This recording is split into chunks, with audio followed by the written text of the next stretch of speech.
Please हमारे channel को लगातार वॉच करने के लिए सब्सक्राइब कीजिए, शेयर कीजिए तथा बेल आइकन को प्रेस कीजिए। Welcome friends, JMD coaching classes में आप लोग का स्वागत है। मैं जगन्नाथ सर। आज मैथमेटिक्स में मैं क्लास 9th का मैथ का सीरीज स्टार्ट किया हूं, जिसमें आज हम लोग पहला चैप्टर के बारे में पढ़ेंगे, जो मेरा चैप्टर है रियल नंबर, मतलब प्राकृतिक संख्या। देखिए, ये जो मेरा टॉपिक है वो क्लास 9th के साथ साथ जितने भी कॉम्पिटिटिव एग्जामिनेशन के छात्र जो तैयारी कर रहे हैं उनके भी दृष्टिकोण से ये चैप्टर बहुत ही इम्पोर्टेंट माना जाता है, क्योंकि बेसिक रहेगा तभी आप लोग क्वेश्चन को सॉल्व कर पाइएगा और आगे बढ़ पाइएगा। क्योंकि बेसिक नॉलेज हमें किसी भी एग्जामिनेशन की तैयारी में बूस्ट करने में आपको बहुत ही हेल्पफुल साबित होता है। जेएमडी कोचिंग क्लासेस का क्लास अभी लॉकडाउन के कारण बंद है, इसी कारण बच्चे की पढ़ाई बाधित न हो, उसी कड़ी में हमने क्लास 9th का मैथ का बैच का मैंने एक सीरीज को आज से स्टार्ट किया हूं, जो 9th क्लास के बच्चे के साथ साथ जो कॉम्पिटिटिव एग्जामिनेशन की तैयारी कर रहे हैं बच्चे, उसके लिए यह क्लास बहुत ही इम्पोर्टेंट है और बहुत ही हेल्पफुल साबित होगा आपको। और आप लोग कॉपी पेन जरूर लेकर बैठें, क्योंकि जितना बात मैं पढ़ाता हूं उसको आप नोट डाउन कीजिए, उसको पढ़ने का कोशिश कीजिए, बार बार रिवाइज कीजिए, आपको बहुत ही ज़्यादा हेल्पफुल होगा। तो आज हम लोग सबसे पहले पढ़ेंगे रियल नंबर के बारे में। रियल नंबर क्या है, वास्तविक संख्या किसे कहते हैं। देखिए, जो भी संख्या को आप अपने दैनिक जीवनों में देखते हैं, जैसे मान लो कोई भी संख्या को हम लोग देखते हैं, जैसे 1 है, 2 है, 3 है, जिसको हम गिन सकते हैं, वो सब क्या आता है, वास्तविक संख्या आता है। उसी वास्तविक संख्या के कड़ी में सबसे पहले हमको जानना है नेचुरल नंबर के बारे में। नेचुरल नंबर क्या है, समझो। नेचुरल नंबर किसे कहते हैं? तो नेचुरल नंबर गिनती की सभी संख्या के संग्रह को, जहां पर हम संख्या को गिनते हैं ना, तो गिनती के सभी संख्याओं के संग्रह को हम लोग क्या कहते हैं, प्राकृतिक संख्या कहते हैं। क्या कहते हैं? प्राकृतिक संख्या कहते हैं। गिनती की सभी संख्या के संग्रह को क्या कहते हैं? प्राकृतिक संख्या कहते हैं। याद रखिएगा, याद रखिएगा, इसे n के द्वारा सूचित किया जाता है। देखिए, प्राकृतिक संख्या का जो संग्रह होता है, संग्रह मतलब क्या, जैसे मान लेते हैं 1 2 3 4 डॉट डॉट डॉट डॉट। अगर ये संख्या कहाँ तक जाएगा पता है क्या? नहीं पता है, मगर यहाँ पर 1 से स्टार्ट होगा, अनंत तक जाएगा। तो ये किससे इंडिकेट करेंगे? इस समुच्च को, इस समुच्च को इंडिकेट करेंगे हम लोग n से करेंगे। याद रखिएगा कि n जो होता है वो प्राकृतिक संख्या को क्या करते हैं हम लोग, इंडिकेट करते हैं। मतलब कि प्राकृतिक संख्या अगर पूछा जाएगा n क्या है, तो n एक प्राकृतिक संख्या है, जो हम लोग इंडिकेट किससे करेंगे, 1 2 3 4 5। ये आपको यूजफुल होगा सवाल बनाने में, याद रखिएगा। देखिए, आपको क्वेश्चन पूछ सकता है, क्या पूछ सकता है? पहला चीज, अच्छा बताइए कि सबसे छोटा प्राकृतिक संख्या कितना है। तो सबसे छोटा लिखने का भी प्रयास कीजिएगा। सबसे छोटा प्राकृतिक संख्या आपका जो आ जाएगा ना, वो 1 आएगा।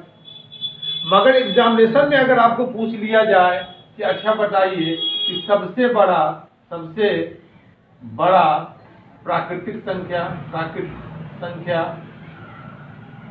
सबसे बड़ा, सबसे बिगेस्ट प्राकृतिक संख्या नेचुरल नंबर अगर पूछता है ना, तो सबसे बड़ा नेचुरल नंबर को हम लोग काउंट नहीं कर सकते हैं। कैसे काउंट करेंगे बताइए? क्योंकि सबसे बड़ा सिर्फ बोला गया है, ऐसा नहीं कहा गया है। जब भी पूछेगा एक अंक का बड़ा बोलेगा ना, तो एक अंक का बड़ा संख्या कितना होता है? 9। और छोटा संख्या कितना होता है? 1 होता है। 2 अंक का सबसे छोटा संख्या कितना होता है? 10 होता है। और बड़ा संख्या कितना होता है? 100 होता है। तो आप लोग याद रखिएगा कि अगर आपको एग्जामिनेशन में पूछ दे कि सबसे बड़ा प्राकृतिक संख्या क्या है, तो लिखना कि इसे जो है हम लोग एज्यूम नहीं कर सकते हैं, इस आंकड़ा को हम लोग संग्रहित नहीं कर सकते हैं, इसको हम निश्चित डिफाइंड नहीं दे सकते। तो यहाँ पर सिर्फ एक पॉइंट को याद रख लीजिएगा कि सबसे छोटा प्राकृतिक संख्या कितना होता है, 1 होता है। सबसे बड़ा को हम लोग नहीं निश्चित कर सकते। तो याद रखिएगा, प्राकृतिक संख्या से एक क्वेश्चन आप लोग को एग्जामिनेशन में देखने को मिल सकता है, तो याद रखेंगे। हम लोग नया टॉपिक, अगला टॉपिक को देखते हैं। अगला टॉपिक में क्या है कि आपका संख्या रेखा पर प्राकृतिक संख्या का निरूपण कैसे किया जाता है। संख्या रेखा पर जो हमारा लाइन को हम लोग ड्रॉ करते हैं, वहां पे हम लोग प्राकृतिक संख्या का इंडिकेट कैसे करते हैं। तो पहले कुछ बातों को ध्यान रखेंगे। संख्या रेखा 0, संख्या रेखा पर जो 0 जो इंकित होता है ना, 0 जो इंकित होता है उसको हम लोग किससे इंडिकेट करते हैं, ओ से करते हैं। किससे करते हैं, ओ से करते हैं। अगर कहीं पे हम लोग ओ ओरिजिन को देते हैं ना, एक सेंटर को मानते हैं ना, वहां पर क्या पहला होता है, 0। जैसे मान लेते हैं कि आपका ये कोई लाइन है, और एक बात को समझिए, लाइन किसे कहते हैं, जिसकी निश्चित लंबाई ना हो। ठीक है, क्या इसका कोई निश्चित लंबाई है क्या? ये इसको हम लोग निश्चित रूप से क्या कर सकते हैं, इंडिकेट नहीं कर सकते हैं। हाँ, इसको निश्चित रूप से हम लोग, जब हम लोग इसको बांटेंगे ना, तो इसको हम लोग यहाँ पर जो हम लोग इंडिकेट करते हैं उसको हम लोग रेखाखंड करते हैं। रेखा की कोई निश्चित लंबाई नहीं होती है, याद रखिएगा, न इसकी मोटाई होती है। रेखा क्या इतना मोटा होता है क्या? नहीं, एक लाइन होता है, सिंपल लाइन। तो याद रखिएगा कि ये जो मेरा लाइन है, वहां पे अगर मान लेते हैं कहीं पे अगर 0 लिखा हुआ है ना, सॉरी O लिखा हुआ है ना, तो O का मतलब क्या, वहां पे आपको 0 से क्या होता है, स्टार्टिंग पॉइंट होता है। आपका स्टार्टिंग कहां से करते हैं, 0 से।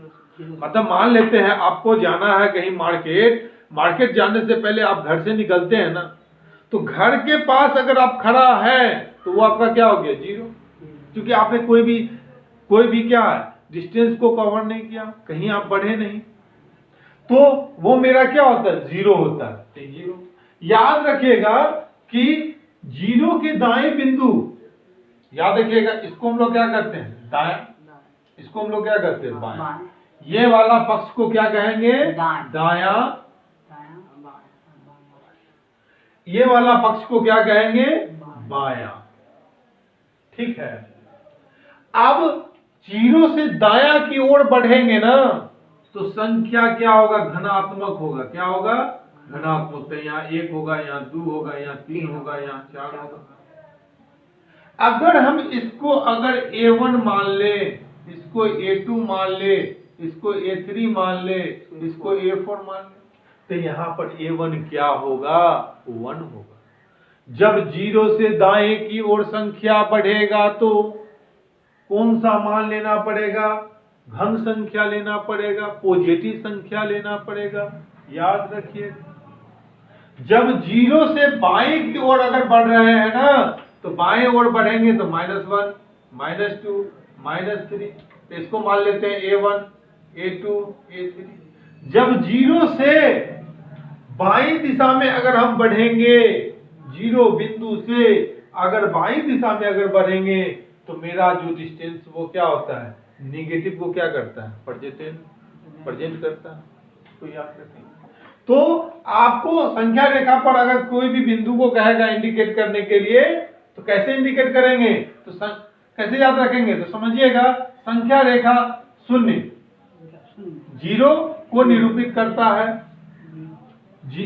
O के दाईं बिंदु पर धन संख्या और बाएं बिंदु पर क्या होता है, ऋण संख्या होता है। याद रखना, 0 के दाएं बिंदु पर की ओर जो चलेगा मेरा संख्या, वो धन संख्या चलेगा, यहां से क्या चलेगा, आपका ऋण संख्या चलेगा। जो ये दोनों पॉइंट हमें बहुत ही इंपॉर्टेंट है।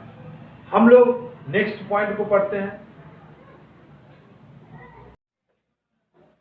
अगला है मेरा होल नंबर। समझिए, होल नंबर किसे कहते हैं, हिंदी में क्या कहते हैं उसे, पूर्ण संख्या। तो पूर्ण संख्या किसे कहा जाता है, सभी संख्याओं के संग्रह, सभी प्राकृतिक संख्या के संग्रह में शून्य को शामिल कर देने से जो प्राप्त संख्या बनता है उसे हम लोग क्या कहते हैं? पूर्ण संख्या कहते हैं। मतलब ये हुआ कि प्राकृतिक संख्या और शून्य के संग्रह को क्या कहा जाता है? पूर्ण संख्या कहा जाता है, होल नंबर कहा जाता है। आप लोग से पूछे कि बताइए होल नंबर किसे कहते हैं? तो प्राकृतिक संख्या तथा शून्य के समूह या संग्रह को क्या कहते हैं हम लोग? पूर्ण संख्या या होल नंबर कहते हैं। याद रखिएगा, होल नंबर को किससे इंडिकेट करते हैं? W से करते हैं। किससे करते हैं? W। तो इसका समुच्चय कैसा होगा? तो इसका जो समुच्चय जो होगा ना, वो W बराबर जो समुच्चय जो बनेगा, जो मेरा सेट बनेगा, वो पहले क्या होगा? 0 1 2 3 4 5। याद रखेंगे, प्राकृतिक संख्या गिनती की सभी संख्या को प्राकृतिक संख्या कहते हैं। प्राकृतिक संख्या और 0 को समूह में अगर संग्रहित कर देते हैं ना, उससे जो समुच्चय बनता है उसे हम लोग क्या कहते हैं? उसे हम लोग पूर्ण संख्या कहते हैं। क्या कहते हैं? पूर्ण संख्या कहते हैं। याद रखिएगा सीधा एक ही लाइन में कि प्राकृतिक संख्या और शून्य के समुच्चय को, संग्रह को क्या कहा जाता है? आपको कहा जाता है पूर्ण संख्या कहा जाता है। डिफिनेशन आप लोग याद कर लीजिएगा। इसमें क्वेश्चन क्या पूछता है? बहुत ही VVI क्वेश्चन है।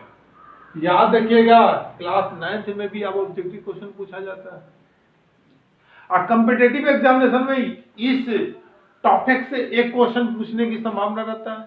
कैसे पूछेगा आपसे? पूछ देगा कि सबसे छोटा पूर्ण संख्या। तो सबसे छोटा पूर्ण संख्या कितना होगा? 0। याद रखिएगा, आपको हम लोग पिछले बताए थे कि सबसे छोटा प्राकृत संख्या। याद रखिएगा, जब पूर्ण संख्या की बात कहे ना तो 0, और जब प्राकृतिक संख्या की बात करे तो मेरा कितना होता है? 1 होता है। सबसे छोटा पूर्ण संख्या अगर आपसे पूछता है एग्जामिनेशन में, क्या मारिएगा? 0। और सबसे छोटा प्राकृतिक संख्या पूछता है, जो हमने कुछ देर पहले भी बताया था, जब प्राकृतिक संख्या का हमने डिफिनेशन को डिफाइन किए थे तो वहां पे आपको बताए थे। इसको आप लोग नोट कर लीजिए। हाँ, अगर यहाँ पर एक और क्वेश्चन अगर पूछ दे कि सबसे बड़ा पूर्ण संख्या, तो क्या कहिएगा? इसको भी हम लोग इंकित नहीं कर सकते हैं। कांट बी डिटरमाइन CND हो जाएगा। क्यों? देखिए, एग्जामिनेशन में करता क्या है? देखिए, कुछ मुख्य बातों को हम लोग याद रखते हैं। मुख्य बातों को आप लोग लिख भी लीजिएगा अलग से, जो आपको बहुत ही हेल्पफुल होगा। पहले इस बात को याद रख लीजिए, उसके बाद इसको हम अलग से ही बता देंगे।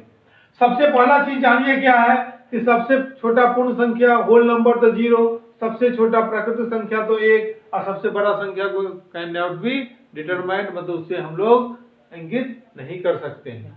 डायरेक्ट अगर पूछता है तो हाँ, 1 अंक का पूछता है तो बता देते हैं, 2 अंक का पूछता है तो बता देते हैं। तो सीधा याद रखने के लिए आप लोग यहां से आप लोग क्या कर सकते हैं? डिफाइन कर सकते हैं। अगला है मेरा पूर्णांक किसे कहते हैं? पूर्णांक, इंटीजर। पूर्णांक जो होता है ना मेरा, प्राकृतिक संख्या के संग्रह, प्राकृतिक संख्या का जो मेरा सेट है उसमें 0 मतलब शून्य तथा ऋण संख्याओं को अगर शामिल कर देते हैं ना, निगेटिव संख्या को जो हम लोग शामिल कर देते हैं, उसी को क्या कहा जाता है? हम लोग को पूर्णांक कहा जाता है। जब भी पूछे कि इंटीजर क्या है तो बताना क्या कि प्राकृतिक संख्या के संग्रह में शून्य तथा ऋण पूर्णांकों को शामिल करने से जो प्राप्त संख्या होता है उसी को क्या कहा जाता है? पूर्णांक कहा जाता है। एक लाइन में कैसे याद रखेंगे? जब भी प्राकृतिक संख्या पूछे तो गिनती की सभी संख्या को प्राकृतिक संख्या कहते हैं। समझ में आया? गिनती की सभी संख्या को क्या कहा जाता है? प्राकृतिक संख्या कहा जाता है। दूसरा चीज क्या? आपको पूछा जाएगा कि होल नंबर किसे कहते हैं, मतलब कि पूर्ण संख्या किसे कहते हैं? तो शून्य और प्राकृतिक संख्या के संग्रह सेट को क्या कहा जाता है? आपको कहा जाता है पूर्ण संख्या कहा जाता है। और पूर्णांक पूछा जाएगा तो क्या कहेंगे? तो पूर्णांक तीनों को मिला के बनता है। किस किस को मिला के बनेगा? तो प्राकृतिक संख्या और दूसरा शून्य और तीसरा ऋण संख्या के जो सेट जो होता है ना, उस सेट से जो हमें जो चीज का निर्माण करते हैं उसी को हम लोग क्या कहते हैं? उसी को हम लोग कहते हैं, हम लोग इंटीजर कहते हैं। याद हुआ? कोई दिक्कत है? देखिए, प्राकृतिक संख्या के संग्रह में शून्य तथा ऋणात्मक पूर्णांकों को शामिल करने से प्राप्त संख्या को क्या कहा जाता है? पूर्णांक कहा जाता है। याद रखेंगे, इसे जेड से सूचित किया जाता है। जेड क्या है? पूर्णांक है। जेड क्या है? पूर्णांक है। तो इसे जेड से हम लोग क्या करते हैं? सूचित करते हैं। समझ में आया? आगे देखिए, जेड कहां से है? तो जेड एक जर्मन शब्द है। जेड क्या है? जर्मन शब्द जेहलीन से लिया गया है। किससे लिया गया है? जेहलीन से लिया गया है। ऑब्जेक्टिव क्वेश्चन की टेंडेंसी अभी चल रहा है। कॉम्पिटिटिव एग्जामिनेशन में भी आपको क्वेश्चन ये फंस सकता है कि जेड क्या है। आखिरकार पूर्णांक को हम लोग जेड से इंडिकेट करते हैं, तो जेड कहां से लिया गया है? तो जेड जो है जर्मनी से लिया गया है। जेड कहां से लिया गया है? जर्मनी से लिया गया है। ये जर्मन का शब्द है जो इसका अर्थ क्या होता है? गिनना, गणना करना, काउंटिंग करना। ठीक है? क्या होता है? गणना करना, काउंटिंग करना। मतलब जेहलीन, जेहलीन याद रखिएगा। जेहलीन का मतलब क्या होता है? गणना करना। क्वेश्चन कितनी तरीके से घुमा सकता है। पूछेगा, अच्छा बताइए, जेड शब्द कहां से लिया गया है? जेड क्या है? तो एक जर्मन शब्द है। कहां से लिया गया है? तो जर्मनी का जो शब्द है वहां से लिया गया है। इसका अर्थ क्या होता है? इसका अर्थ होता है गणना करना होता है। कोई दिक्कत है क्या? एक चीज इसमें याद रखिएगा कि पूर्णांक को हमें ज्ञात करने के लिए संख्या रेखा की जरूरत होती है।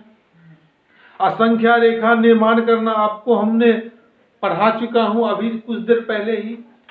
क्या पढ़ाए थे? संख्या रेखा को निरूपित करने के लिए याद रखिएगा कि कोई लाइन होता है, लाइन के बीच में वो बिंदु को हम लोग क्या मानते हैं? शून्य मानते हैं। क्या मानते हैं? शून्य मानते हैं ना। इसके दाईं ओर चलेंगे तो पॉजिटिव संख्या होगा, इसकी बाईं ओर चलेंगे तो निगेटिव संख्या होगा। कोई दिक्कत है क्या? बाईं ओर चलेंगे तो क्या हो जाएगा? निगेटिव। दाईं ओर चलेंगे तो क्या हो जाएगा? पॉजिटिव। पॉजिटिव मतलब क्या? धनात्मक संख्या। इधर क्या हो जाएगा? ऋणात्मक संख्या। तो पूर्णांक को व्यतीत करने के लिए, दर्शाने के लिए किसका यूज करते हैं? संख्या रेखा का यूज करते हैं। तो सीधा आप पहले मान लीजिए कि z बराबर क्या हो जाएगा? अगर -4, -3, -2, -1, 0, 1, 2, 3, 4 आगे कितना n टाइम्स तक ये चीज क्या हो सकता है? जा सकता है। कोई दिक्कत है क्या? ये चार मुख्य बातों को आप लोग अच्छे तरीके से नोट कर लीजिएगा और उसको बनाने का कोशिश कीजिएगा। कोई दिक्कत है क्या? कुछ जो हमने मुख्य बातें को बताया था, कहे थे कि बताएंगे, इसको नोट कर लीजिए। यहां पे क्या क्या है? तो पहला मेरा था, अगर पूछा जाए कि एक अंक का छोटा संख्या, 1 डिजिट का जो स्मॉल डिजिट को अगर पूछा जाएगा, स्मॉल नंबर पूछा जाएगा तो कितना होगा? एक अंक का सबसे बड़ा संख्या अगर पूछे तो मेरा कितना हो जाएगा 9। अच्छा बताइए 2 अंक का छोटा संख्या, 2 अंक का छोटा संख्या, 2 अंक स्टार्ट कहां से होता है? अब वो इसलिए बात पता है कहां से स्टार्ट होता है, 10 से, यानी कि 11 से स्टार्ट कीजिएगा, गलत हो जाएगा, 10 होगा। और 2 अंक का बड़ा संख्या अगर निकालना हो तो कितना हो जाएगा 99। अच्छा बताइए 3 अंक का छोटा संख्या बराबर क्या आ जाएगा आपका 100 100, और 3 अंक का बड़ा संख्या क्या हो जाएगा आपका 999। आप समझ लीजिए कितना लिखेंगे। एक चीज को याद रखिए, जीवन भर आपको ये काम देगा। जब भी छोटा संख्या 1 अंक का पूछे तो 1 होगा, और बड़ा पूछेगा तो कितना होगा 9 होगा। मुख्य चीज को याद रखिए, 1 पूछा तो 1 अंक का छोटा पूछा तो 1, बड़ा पूछा तो 9, 2 अंक का छोटा पूछा तो 10, अब बड़ा पूछा तो कितना 99। मतलब ये है कि जब छोटा संख्या पूछे तो 1 तो होगा ही होगा, 2 अंक का पूछा तो 1 0 हो गया, 3 अंक का पूछा तो 1 00 हो गया, अगर 4 अंक का पूछे तो 1 पकेगा 0, 3 को 0, मतलब कितना 1000। 4 अंक का सबसे छोटा संख्या कितना होता है 1000 होता है ना। अब बड़ा संख्या 4 को 9, 9999।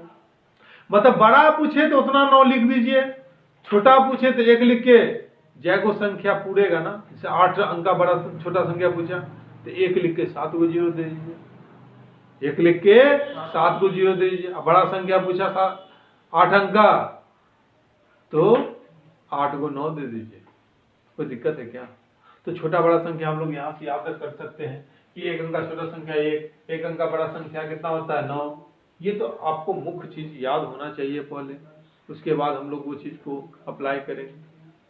तो ये जो मेरा मुख्य पॉइंट्स जो है इसको आप नोट बनाकर इसको लिख लीजिए, आपको बहुत ही ये क्या होगा हेल्पफुल होगा, बहुत आपको ये काम देगा। अब हम लोग नेक्स्ट चीज को फिर पढ़ते हैं। अगला इसमें याद रखना है कि रेशनल नंबर मतलब प्राकृतिक संख्या किसे कहते हैं इसको हम लोग जानेंगे। तो प्राकृतिक संख्या वैसा संख्या होता है जो p/q के रूप में लिखा जाता है। मन में होगा सर p/q क्या है? तो p/q फ्रैक्शन है, फ्रैक्शन, जिसको हिंदी में क्या कहते हैं भिन्न। भिन्न जो लिखा रिप्रेजेंट किया जाता है, सबसे पहले हम लोग बेस को खींचेंगे। अगर यहाँ p है यहाँ q है तो इसको हम लोग क्या कहा जाता है बेस कहा जाता है। मतलब क्या आधार, q को हम लोग क्या कहेंगे डिनोमिनेटर, इसको क्या कहते हैं हर कहते हैं। अब p को क्या कहते हैं नोमिनेटर, मतलब क्या कहते हैं अंश कहते हैं। वैसा संख्या जो p/q के रूप में हो, समझिए बात को, वैसा संख्या जो p/q के रूप में हो जहां q 0 के बराबर नहीं हो। लिखा गया जहां q does not equal to 0, मतलब q मतलब क्या डिनोमिनेटर हर 0 के बराबर नहीं हो। अगर आपको दे दिया कि 8/0 क्या पढ़वे संख्या है क्या? नहीं है। क्यों नहीं है? क्योंकि पढ़वे संख्या का डिफिनेशन ही है कि वैसा संख्या जो p/q के रूप में हो जहां q बराबर 0 के ना हो, उसे हम लोग क्या कहते हैं रेशनल नंबर कहते हैं। समझ में आया? वैसा संख्या जो P बट्टा Q के रूप में हो, जहां Q is does not equal to 0, उसे हम लोग क्या कहते हैं? रेशनल नंबर कहते हैं, परिमेय संख्या कहते हैं। याद रखिएगा, याद रखिएगा। इसे हम लोग Q के द्वारा सूचित किया जाता है। इंडिकेट किससे करते हैं? इस समूह को हम लोग किससे दर्शाते हैं, किससे इंडिकेट करते हैं? तो हम लोग Q से करते हैं। किससे करते हैं? Q से करते हैं। याद रखिएगा, रेशनल शब्द, क्योंकि ऑब्जेक्टिव क्वेश्चन को भी हम लोग लेके चल रहे हैं सब्जेक्टिव के साथ साथ। डिफिनेशन आपको पूछेगा तो ये लिखिएगा, ये लिखिएगा, उसके बाद जो हम इसका एग्जाम्पल देंगे वो लिख दीजिएगा। मगर आपको ऑब्जेक्टिव क्वेश्चन यहां से बहुत सारा ड्रॉ हो सकता है और पूछता भी है। याद रखिएगा, एक तो पहला ऑब्जेक्टिव क्वेश्चन ये बन गया कि 8/0 है परिमेय संख्या, हाँ या नहीं? तो नहीं है ये परिमेय संख्या। ये क्या है? ये परिमेय संख्या नहीं है। कोई दिक्कत है? आगे देखिए, अंग्रेजी शब्द रेशनल की उत्पत्ति अंग्रेजी शब्द रेशियो से हुआ है। अनुपात। रेशियो माने क्या होता है? अनुपात होता है। रेशियो माने क्या होता है? अनुपात। मैथमेटिक्स में एक चैप्टर भी है, रेशियो एंड प्रोपोर्शनल। जब हम लोग कंपटीशन के दुनिया में जाके पढ़ते हैं, वहां जाके हम लोग विभिन्न देशों को पढ़ते हैं, वहां पे रेशियो एंड प्रोपोर्शनल मैथमेटिक्स बनाने के दृष्टिकोण से बहुत ही इंपॉर्टेंट होता है। समझिएगा, अंग्रेजी शब्द रेशनल शब्द की उत्पत्ति रेशियो से हुआ है। पूछ देगा रेशनल शब्द की उत्पत्ति किससे हुआ है? तो क्या बताइएगा? रेशियो से हुआ है। कोई दिक्कत है क्या? समझ में आया? तो आपको यहाँ से क्वेश्चन पूछ सकता है, क्यू शब्द कहां से लिया गया है? तो कोशिएंट से लिया गया है। क्यू शब्द कहां से लिया गया है? तो कोशिएंट से लिया गया है। याद रखिएगा। कोई दिक्कत है क्या? आगे देखिए, तो Q बराबर जो मेरा हो जाएगा यहाँ पर P बट्टा Q हो जाएगा। इसका समझ बनेगा। लिखेंगे जहां P को क्या मानेंगे? अंश, और Q को क्या मानेंगे? हर मानेंगे। क्या मानेंगे? हर मानेंगे। देखिए, इसका जो एग्जाम्पल जो होता है वो क्या होता है? ये तो मेरा Q को हम लोग रिप्रेजेंट कर देते हैं। देखिए, इसका एग्जाम्पल जो होता है ना, वह तुल्य भिन्न पर आधारित होता है। किस पर आधारित होता है? तुल्य भिन्न पर आधारित होता है। किस पर आधारित होता है? तो तुल्य भिन्न पर आधारित होता है। आप समझिए बात को। तो तुल्य भिन्न पर आधारित होता है मतलब क्या हो गया? लिखेंगे हम लोग Q बराबर 2/4, 5/8, 9/16, 25/49।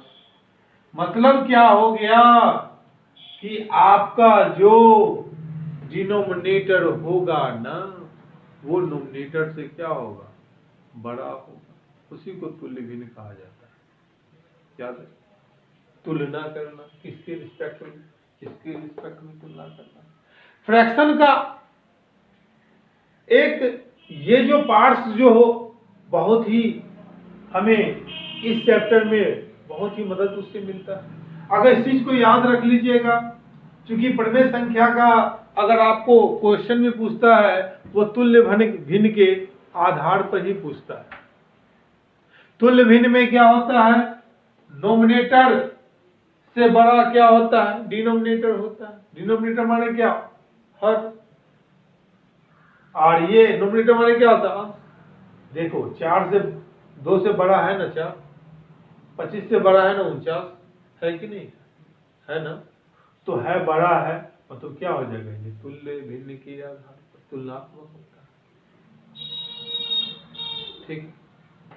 देखिए, इसमें और मुख्य बातों को क्या याद रखना होता है, आपको यहां पर एक चीज और पूछेगा, अपरिमेय संख्या किसे कहते हैं, अपरिमेय संख्या। तो लिखेंगे वैसा संख्या जिसे, नोट कीजिएगा आप लोग, वैसा संख्या, नोट कीजिए, जिसे P/Q के रूप में नहीं लिखा जा सके, नहीं लिखा जा सकता है, उसे अपरिमेय संख्या कहते हैं। क्या कहते हैं?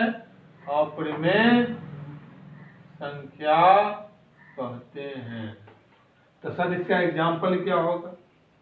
तो एग्जाम्पल जो होगा मेरा, जैसे इसमें हो जाएगा √3, √4, 4 का तो होगा, √7, √8, मतलब याद रखिएगा, पूछ देगा √3 क्या है, ध्यान दीजिए। तो √3 एक अपरिमेय संख्या है। क्यों? क्योंकि इसको हम लोग P/Q के रूप में निरूपित नहीं कर सकते। समझ में आया क्या? वैसा संख्या, ध्यान दीजिए, वैसा संख्या जो P/Q के रूप में रिप्रेजेंट नहीं कर सकते हैं, उसे हम लोग क्या कहते हैं? उसे हम लोग कहते हैं अपरिमेय संख्या कहते हैं। पूछ देगा √3 क्या है, तो एक अपरिमेय संख्या है। √2 क्या है, एक अपरिमेय संख्या है। √4 क्या है, तो √4 का मान कितना होता है? 2 होता है। √4 का मान 2 होता है। तो 2 जो होता है, तो वो 2 क्या हो जाएगा मेरा? वो मेरा जो हो जाएगा, मेरा वो परिमेय संख्या हो जाएगा। देखिए, मुख्य बात इसमें भी याद रखना है, यहां लिख देते हैं, आप लोग नोट्स कर लीजिएगा। मुख्य बात में पहली बात क्या याद रखना है? इसमें याद रखना है कि पाई एक बहुत ही इंपॉर्टेंट है, अपरिमेय संख्या है, अपरिमेय संख्या है। बहुत बार पूछा है पाई क्या है, तो पाई एक क्या है? अपरिमेय संख्या है। कोई दिक्कत है क्या? ऑब्जेक्टिव क्वेश्चन में देगा पाई है, 4 को दे देगा, परिमेय दे देगा, अपरिमेय दे देगा, ठीक है, सम संख्या दे देगा, विषम संख्या दे देगा, क्या मानिए? अपरिमेय संख्या मानिए। आपका ऑब्जेक्टिव क्वेश्चन का भी सीरीज लेकर आएंगे।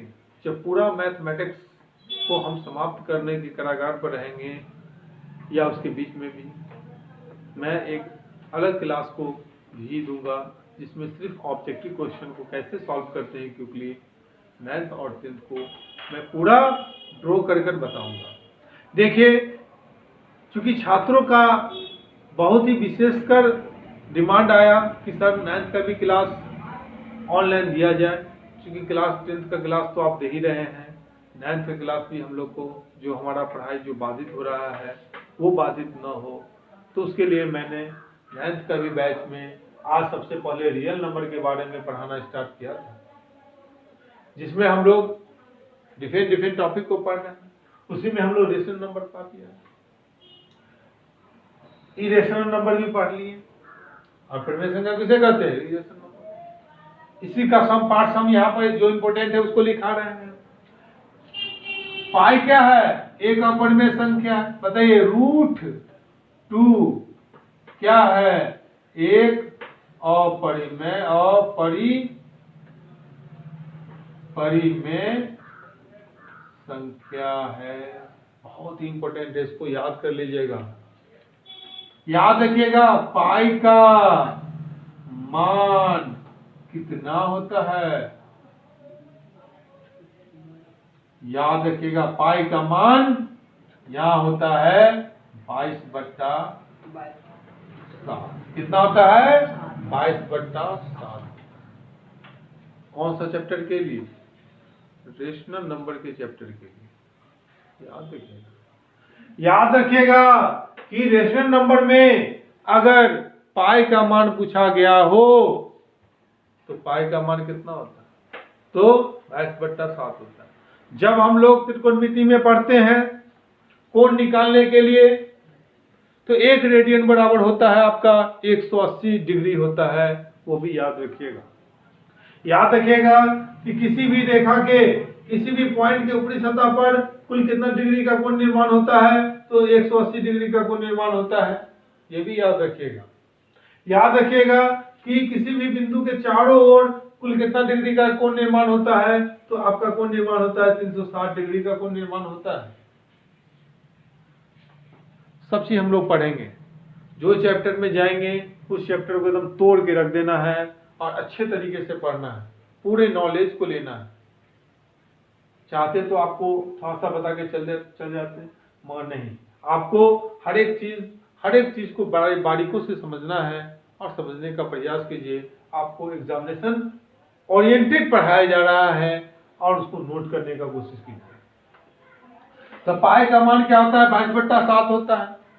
तो लिखो यहाँ पर एक बार और लिखेंगे कि पाई का मान 22/7 एक क्या है? परिमेय संख्या है। परिमेय संख्या है, रेशनल नंबर है। कोई दिक्कत है क्या?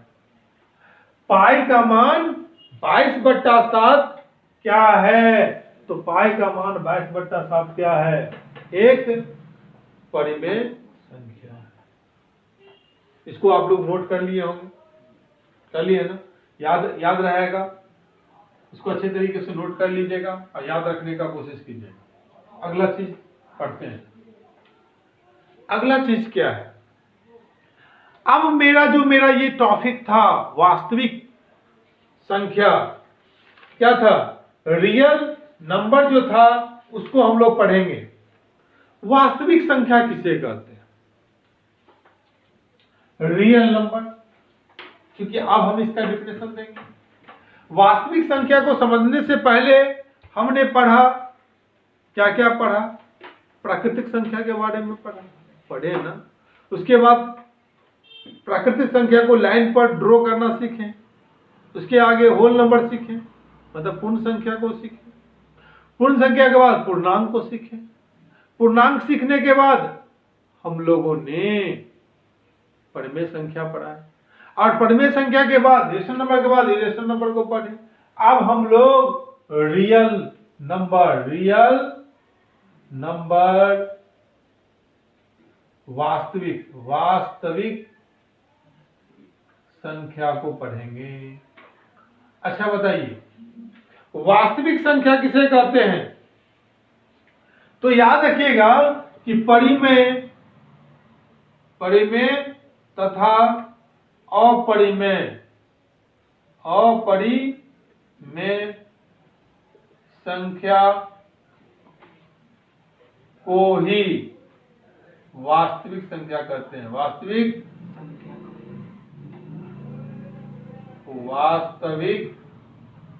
संख्या कहते हैं।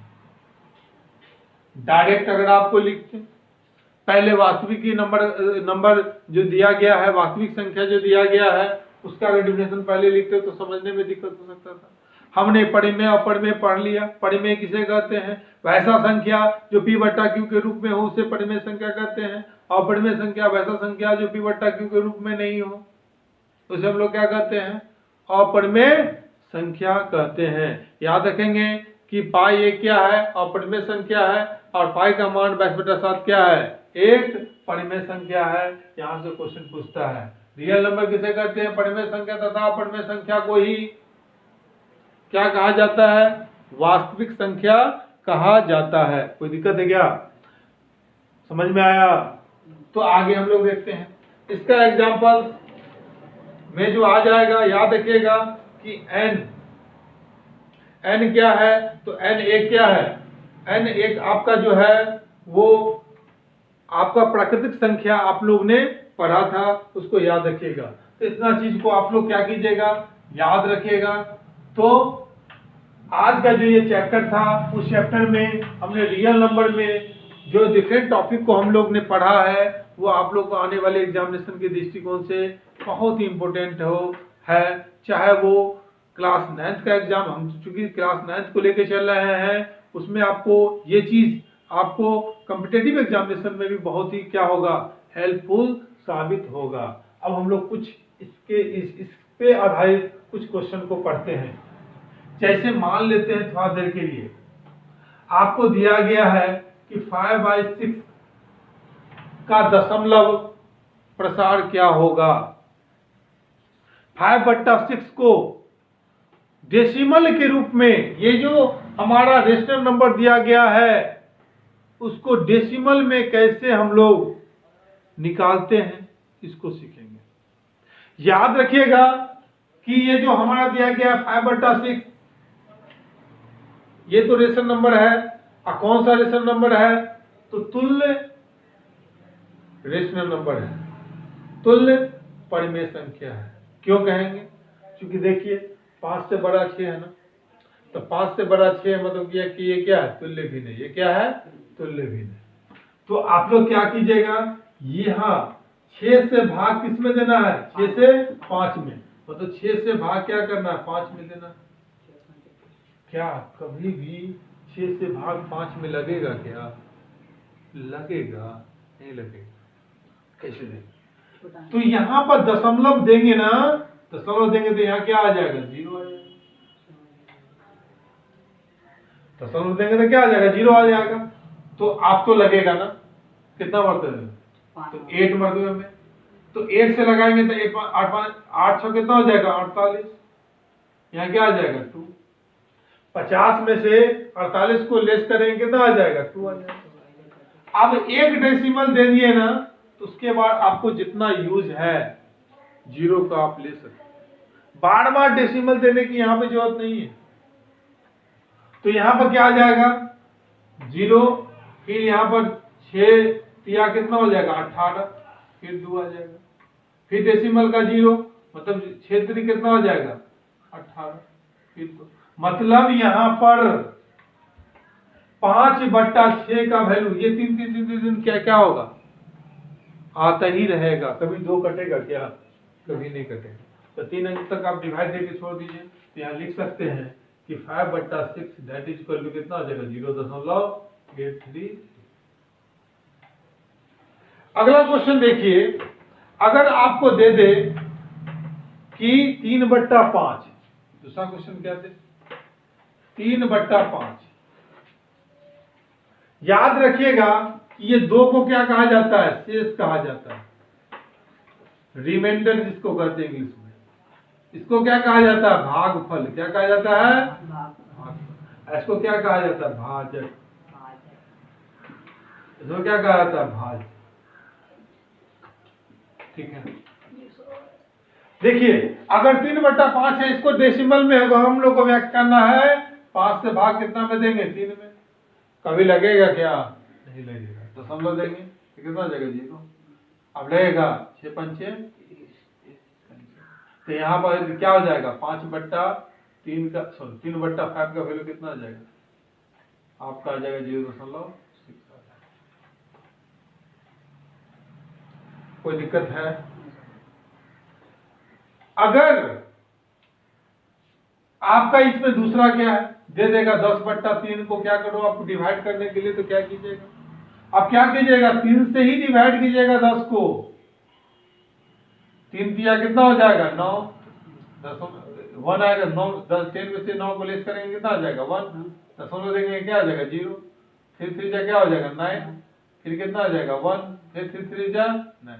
मतलब कि क्या क्या हो जाएगा? यहाँ 1 रिमाइंडर आता ही रहेगा। तो यहाँ पर 10/3 को लिख सकते हैं 3.333। यहाँ पर क्या हो जाएगा? यहाँ पे डॉट डॉट आता ही रहेगा। अब हम लोग नेक्स्ट क्लास में इस के आधार पर जो क्वेश्चन को हम लोग बनाते हैं उसको हम लोग सीखेंगे। किस तरह से हम लोग क्वेश्चन को रिप्रेजेंट करते हैं, किस तरह से हम लोग क्वेश्चन को बनाते हैं, उसमें हम लोग सीखेंगे। देखिए आज हम लोग बहुत ही महत्वपूर्ण टॉपिक रेशनल नंबर को हमने स्टार्ट किया था, जिसमें रेशनल नंबर के साथ साथ हमने रियल नंबर में क्या क्या सीखा था। हमको इसमें सीखे थे कि क्या क्या प्राकृतिक संख्या, पूर्ण संख्या, पूर्णांक, उसके बाद परिमेय संख्या, अपरिमेय संख्या, फिर रियल नंबर के बारे में हम लोग डिफिनेशन को पढ़े, उसके आधार पर कुछ फ्रैक्शन को हम लोग सॉल्व किए हैं। नेक्स्ट क्लास में हम लोग महत्वपूर्ण क्वेश्चन को लेके आएंगे, जो आपको कॉम्पिटिटिव एग्जाम के साथ साथ 9th क्लास में पूरे अच्छे तरीके से हम लोग डिस्क्राइब करने का कोशिश करेंगे। तो हमारे चैनल को आप लोग सब्सक्राइब कीजिए, बेल आइकन को प्रेस कीजिए और अधिक से अधिक छात्रों के पास आप शेयर कीजिए और बता दीजिए कि अब क्लास 10th के बाद 9th का भी हमने बैच लेकर आ चुका हूं। याद रखिएगा, ये जो मेरा जो टॉपिक है, हम लोग एनसीईआरटी को पूरा फॉलो करके चलते हैं, उसके ही आधार पर, क्योंकि ये आपका कंसेप्ट अगर नहीं रहेगा ना तो आपको सवाल बनाने में बहुत ही कठिनाई होगा।